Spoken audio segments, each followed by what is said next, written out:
us now with ABC's Chief Global Affairs Correspondent Martha Raddatz and Republican Congressman Adam Kinzinger, a member of the House Foreign Affairs Committee. And Martha, let me begin with you. You just heard the Secretary say boycotting the Sochi summit a distinct possibility. Everything else, economic and military, on the table, he says. But I know you've been working your sources on this. What is realistically possible? What options are really being considered right now, and will they make any difference? It's very clear the options are limited, George. You don't want to provoke Putin, but you do want to be strong. You know, we imagine Putin as this hammer-handed old bear, but Russians are very good at chess. He knew the reaction of the world, and he took that risk. Major Russian interests are there in Crimea, including those military bases.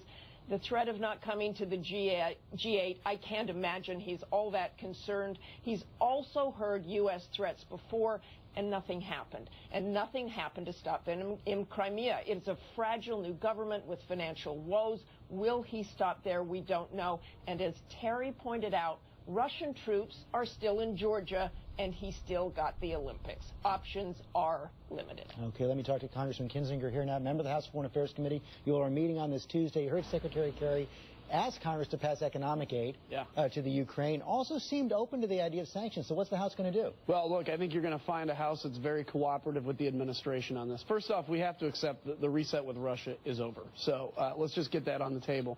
And now it's time to respond with strength. I think it's important to talk about economic sanctions. It's important to talk about aid to the Ukrainian people. To get on the record, have Congress on the record supporting the inclusion of Georgia into NATO. So talk about the fact, look, Russia, if you want to threaten your neighbors, including the Ukraine, we're going to go ahead and talk about the expansion of NATO, which is obviously something very important to the Russians. So I think it's important for Congress, and I think you'll see this, to stand very strong with the president and saying, look, we may not be able to respond militarily, but we're going to make it clear that Russia is a pariah state, and not just for the next year, but for the next decade or two going forward. There's going to be huge costs. That's likely to begin this week. Okay, Congressman, stick with us right now. We're going to switch gears to that culture clash in Arizona that sparked so much reaction this week over a bill that would allow businesses to refuse services to gays and lesbians by invoking the right to practice their religion.